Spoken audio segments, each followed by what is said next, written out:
ఓం మహాగణపతి నమః. మనకి రవి జూన్ 15 నుంచి జూలై 16 వరకు మిథున రాశిలో సంచారం చేస్తున్నాడు. ఈ యొక్క సంచారాన్ని ఆధారంగా చేసుకొని రవి గ్రహం యొక్క సంచారంతో ద్వాదశ రాశుల వారికి ఎలాంటి ఫలితాలు ఈ జూన్ 15 నుంచి జూలై 16 వరకు ఉంటున్నాయో చూద్దాం. మకర రాశి వారికి జూన్ 15 నుంచి జూలై 16 వరకు రవి గ్రహం యొక్క సంచారం వల్ల కలుగుతున్నటువంటి ఫలితాలు కనుక మనం చూసినట్టయితే, ఈ రాశి వారికి 6వ స్థానంలో రవి యొక్క సంచారం అనేది ఉంటుంది. మకర రాశి వారికి అష్టమాధిపతి అయినటువంటి రవి 6వ స్థానంలో సంచారం చేయడం అనేది చాలా చక్కటి అనుకూలమైనటువంటి సంచారంగా మనం చెప్పవచ్చు. గోచార రీత్యా ఇది చాలా చక్కటి అనుకూలంగా ఉండేటటువంటి సంచారం. కాబట్టి ఈ రాశి వారికి మంచి ఫలితాలు మనం ఈ మాసంలో ఎక్స్పెక్ట్ చేయవచ్చు. ముఖ్యంగా ఫలితాలు కనుక చూసినట్టయితే మీకు పనికి తగినటువంటి ఫలితం అనేది లభిస్తుంది. కాంపిటీషన్ కు సంబంధించినటువంటి విషయాల్లో విజయం అనేది ఉంటుంది. ఎందువల్లంటే 6వ స్థానంలో రవి సంచారము, 6వ స్థానం అనేది కాంపిటీషన్ కు సంబంధించినటువంటి స్థానంగా చెప్పవచ్చు. లీగల్ విషయాలకు సంబంధించినటువంటి స్థానంగా చెప్పవచ్చు. ఆరోగ్యానికి సంబంధించినటువంటి స్థానము, సర్వీస్ వృత్తికి సంబంధించినటువంటి స్థానం కూడా మనము చూడవచ్చు. కాబట్టి ఈ 6వ స్థానంలో రవి సంచారం అనుకూలంగా ఉంది. కాబట్టి ఈ అన్ని సంబంధించినటువంటి విషయాల్లో అనుకూలత అనేది ఏర్పడుతుంది. ముఖ్యంగా కాంపిటీషన్, కోర్టు, లీగల్స్ వ్యవహారాల్లో అనుకూలత అనేది ఉంటుంది. శత్రువులకు సంబంధించినటువంటి స్థానం కూడా చెప్పవచ్చు. కాబట్టి శత్రువుల పైన జయం అనేది మనకు తప్పకుండా ఉంటుంది. మీరు విజయం అనేది సాధిస్తారు. ఇప్పటి వరకు పెండింగ్ లో ఉన్నటువంటి పనులు పూర్తి చేసేటటువంటి అవకాశాలు అధికంగా మెండుగా కనిపిస్తున్నాయి. కొత్త ప్రాజెక్టులు ప్రారంభించేటటువంటి అవకాశాలు కూడా మనకు బాగా కనిపిస్తున్నాయి. మానసికంగా ధైర్యంగా ఉంటారు. ధన సంబంధితమైనటువంటి విషయాల్లో అభివృద్ధి అనేది మనకు కనిపిస్తుంది. అప్పుగా ఇచ్చిన డబ్బు తిరిగి ఇచ్చేటటువంటి అవకాశాలు కనిపిస్తున్నాయి. మీకు ఎవరైనా అప్పులు ఇచ్చినట్టయితే, మీరు ఇదివరకే తీసుకున్నట్టయితే ఆ అప్పులు కూడా ఇప్పుడు మీరు తిరిగి ఇచ్చేటటువంటి అవకాశాలు కనిపిస్తున్నాయి. కుటుంబ సభ్యులతో సంతోషంగా ఉంటారు. గౌరవం మరియు పేరు ప్రతిష్టలు పెరుగుతాయి. కష్టాలు, బాధలు క్రమంగా తొలగిపోయేటటువంటి అవకాశాలు మనకు మకర రాశి వారికి కనిపిస్తున్నాయి. అయితే సూర్యుడు 6వ స్థానంలో ఉండడం అనేది ఒక విపరీత రాజయోగం లాంటి ఫలితాలు మనకు కలుగజేస్తాడు. కాబట్టి ఇబ్బందులు, అడ్డంకులు, శత్రువులు, ఈ అప్పులు ఇవన్నీ మీకు దాదాపుగా మెల్లిమెల్లిగా తొలగిపోయేటటువంటి అవకాశాలు కనిపిస్తున్నాయి. అన్నింటి విషయాల్లో అనుకూలత అనేది ఉంటుంది. ఇక ఆదిత్య హృదయాన్ని పఠించండి, సూర్య నమస్కారాలు చేసుకోండి, యోగా ధ్యానం చేసుకోవడం వల్ల ఇంకా ఈ ఫలితాలలో మెరుగుదల, అభివృద్ధి అనేది కనిపిస్తుంది. తద్వారా చక్కటి ఫలితాలు మీరు పొందగలుగుతారు. ఇక ద్వాదశ రాశుల వారు పాటించవలసినటువంటి పరిహారాలు కనుక చూసుకున్నట్టయితే, మేషరాశి వారు ముఖ్యంగా వీరు ప్రతిరోజు సూర్యుని కనుక పూజించినట్టయితే చక్కటి ఫలితాలు మీకు కలుగుతాయి. ఆదిత్య హృదయాన్ని ప్రతి ఆదివారము పఠించే ప్రయత్నం చేయండి. తద్వారా ఈ మేషరాశి వారికి ఉన్నటువంటి ప్రతికూల ఫలితాలు తొలగిపోతాయి. ఇక వృషభ రాశి వారి కనుక చూసుకున్నట్టయితే, వృషభ రాశి వారికి 4వ అధిపతి అయినటువంటి రవి మనకి 2వ స్థానంలో సంచారం చేస్తున్నాడు. ఇది కూడా అంతగా అనుకూలంగా లేదు. కాబట్టి గాయత్రి మంత్రాన్ని 108 సార్లు ప్రతిరోజు కనుక మీరు పఠించినట్టయితే వృషభ రాశి వారికి చాలా చక్కగా ఉంటుంది. రిస్కీగా ఉన్నటువంటి ఇన్వెస్ట్మెంట్స్ ని అవాయిడ్ చేయడం అనేది మీకు చెప్పదగినటువంటి సూచన. అదేవిధంగా ఆదివారం రోజు గోధుమలు దానం చేయడం కూడా మీకు చక్కటి పరిహారంగా మనకి వృషభ రాశి వారికి కనిపిస్తుంది. ఇక మిథున రాశి వారి కనుక చూసినట్టయితే, ఈ మిథున రాశి వారికి 3వ అధిపతి తన రాశిలోనే సంచారం చేస్తున్నాడు. అయితే ఇది అంతగా అనుకూలంగా లేని సంచారంగా మనం చెప్పవచ్చు. గోచార రీత్యా మొదటి భాగంలో రవి యొక్క సంచారం అంతగా అనుకూలంగా ఉండదు. అయితే ఈ ప్రతికూలత తొలగిపోయి అనుకూలత పెరగడానికి మీకు సూర్య నమస్కారాలు చేయడము, అదేవిధంగా ఈగోను కంట్రోల్ చేసుకోవడం అనేది మీకు చెప్పదగినటువంటి సూచన.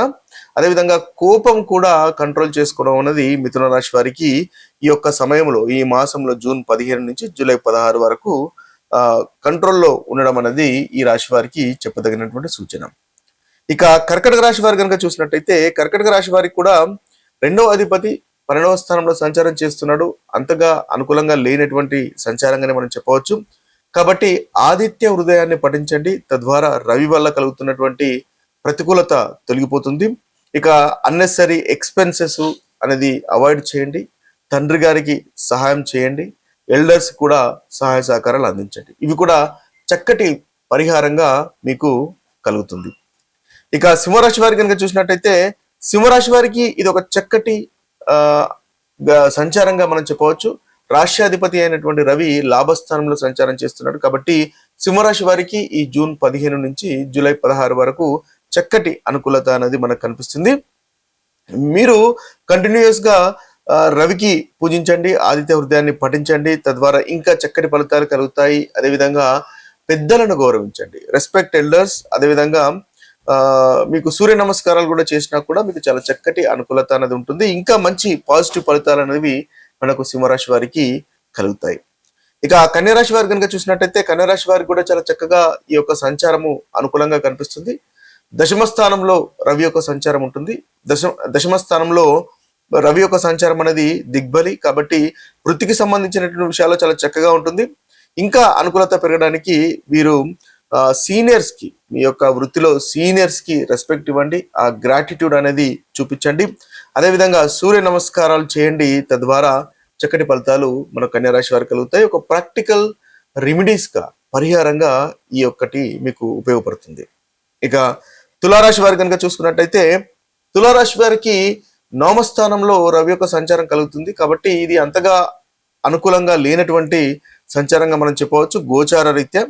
కాబట్టి మీరు తండ్రి గారికి సహాయ సహకారాలు అందించండి, తండ్రి గారికి సేవలు చేసుకోండి, గురువుకు సేవలు చేసుకోండి. ఎందుకంటే 9th హౌస్ లో మనకు రవి సంచారం జరుగుతుంది కాబట్టి లాభాధిపతి అయినటువంటి రవి 9వ స్థానంలో భాగ్యానికి సంబంధించినటువంటి స్థానము, అదేవిధంగా తండ్రికి గురువులకు సంబంధించినటువంటి స్థానం కాబట్టి వారికి సర్వ్ చేయండి, సహాయ సహకారాలు అందించండి. అదేవిధంగా మీరు బెల్లాన్ని కానీ గోధుమలు కానీ దానం చేసినట్టయితే చక్కటి ఫలితాలు మనకు తులారాశి వారికి కలుగుతాయి. ఈ యొక్క పరిహారాలు మీ యొక్క ప్రతికూలతను తగ్గిస్తుంది. ఇక వృశ్చిక రాశి వారి కనుక చూసుకున్నట్టయితే వృశ్చిక రాశి వారికి కూడా అంతగా అనుకూలంగా లేనటువంటి సంచారంగా మనం చెప్పుకోవాలి. ఎందువల్లంటే అష్టమ స్థానంలో వృశ్చిక రాశి వారికి సంచారం అనేది ఉంటుంది. దశమాధిపతి అష్టమంలో అంతగా అనుకూలంగా ఉండడు. రవి గోచార రీత్యా అంతగా అనుకూలత లేదు. కాబట్టి మీరు ఆదిత్య హృదయాన్ని పఠించండి. అదేవిధంగా ఈ ట్యాక్స్లు కానీ ఏదైనా ఉన్నట్టయితే కరెక్ట్ సమయానికి పే చేసేటటువంటి ప్రయత్నం చేయండి. ఈగో కాన్ఫ్లిక్ట్స్ ని అవాయిడ్ చేసే ప్రయత్నం చేయండి. తద్వారా వృశ్చిక రాశి వారికి చక్కటి ఫలితాలు ఈ సమయంలో కలుగుతాయి. ఇక ధనుసు రాశి వారికి కనుక తీసుకున్నట్టయితే ధనుసు రాశి వారికి కూడా వీరికి సప్తమ స్థానంలో రవి యొక్క సంచారం కలుగుతుంది కాబట్టి మీరు కాస్త ఈగోయిష్ గా అయ్యేటటువంటి అవకాశాలు కనిపిస్తాయి. కాబట్టి ఇది కూడా అంతగా అనుకూలంగా లేనటువంటి సంచారంగా మనం చెప్పాలి. కాబట్టి గాయత్రి మంత్రాన్ని 108 సార్లు మీరు పఠించండి. ఆర్గ్యుమెంట్స్ ఏవైతే మీ యొక్క పార్ట్నర్స్ తో ఆర్గ్యుమెంట్స్, భార్య భర్తల మధ్య ఉన్నటువంటి ఆర్గ్యుమెంట్స్ ని అవాయిడ్ చేసే ప్రయత్నం చేయండి. ఓపికగా పేషెన్స్ గా ఉండండి, తద్వారా మంచి ఫలితాలు కలుగుతాయి. ఎందువల్లంటే సప్తమ స్థానంలో రవి అంటే సప్తమ స్థానం అనేది కలత్రానికి సంబంధించినటువంటి స్థానము, రిలేషన్షిప్స్ కు సంబంధించినటువంటి స్థానము, ఇతరులతో డీల్ చేయడానికి సంబంధించినటువంటి స్థానము. కాబట్టి మీరు ఆ యొక్క విషయంలో ఇతరులతో ఆర్గ్యుమెంట్స్ అనేవి తగ్గించుకోవడం వల్ల చక్కటి ఫలితాలు కలుగుతాయి. రవివారము అంటే సండే రోజు మీరు తప్పకుండా ఆదిత్య హృదయాన్ని పఠించిన, రవికి పూజించిన చక్కటి ఫలితాలు మీకు కలుగుతాయి. ఇక మకర రాశి వారి కనుక చూసుకున్నట్టయితే మకర రాశి వారికి ఇది చక్కటి పాజిటివ్ అయినటువంటి సంచారంగా మనం చెప్పవచ్చు. 6వ స్థానంలో రవి యొక్క సంచారం బాగుంటుంది. అదేవిధంగా ఇంకా చక్కటి ఫలితాలు మీకు కలగడానికి ఆదిత్య హృదయాన్ని మీరు కూడా పఠించండి. గవర్నమెంట్ కు సంబంధించినటువంటి విషయాలు చాలా చక్కగా అనుకూలంగా ఉంటుంది మీకు. అదేవిధంగా సూర్య నమస్కారాలు చేయడం వల్ల కూడా మీకు మకర రాశి వారికి అనుకూలత అనేది ఇంకా బాగా పెరుగుతుంది. ఇక కుంభరాశి వారి కనుక చూసినట్టయితే కుంభరాశి వారికి పంచమ స్థానంలో ఇది అంతగా అనుకూలంగా లేనటువంటి సంచారంగా మనం చెప్పాలి, రవి యొక్క సంచారము. కాబట్టి ఆదిత్య హృదయాన్ని పఠించండి. మీ యొక్క చిల్డ్రన్స్ తో ఎక్కువ సమయాన్ని వెచ్చించుకోండి, తద్వారా మంచి ఫలితాలు అది కూడా కలుగుతుంది. అవాయిడ్ ఆర్గ్యుమెంట్స్, మీ యొక్క పిల్లలు పెద్దవాళ్ళు అయితే వారితో ఆర్గ్యుమెంట్స్ ని అవాయిడ్ చేయండి, తద్వారా మంచి ఫలితాలు మీకు కలుగుతాయి. ఇక మీనరాశి వారి కనుక చూసుకున్నట్టయితే మీనరాశి వారికి కూడా అంతగా అనుకూలంగా లేదు. 4వ స్థానంలో సంచారం అనేది రవి యొక్క సంచారం ఉంది. కాబట్టి పరిహారాలు చేసుకోవడానికి తల్లిగారిని మీ యొక్క సేవలు అందించండి, తల్లిగారితో బాగా ఉండండి, తల్లిగారి యొక్క ఆరోగ్యం గురించి ఆరా తీయండి. అదేవిధంగా మీ యొక్క ఆదిత్య హృదయాన్ని కూడా పఠించినా కూడా చాలా చక్కటి ఫలితాలు, అనుకూలమైనటువంటి ఫలితాలు ఈ రాశి వారికి కలుగుతాయి. ఇవి స్థూలంగా ద్వాదశ రాశుల వారు పాటించవలసినటువంటి పరిహారాలు. మరొక వీడియోలో మరొక రాశి ఫలితాలతో కలుద్దాము. అంతవరకు సెలవు. సర్వే జన సుఖినో భవంతు, సర్వే సుజన సుఖినో భవంతు. నమస్తే.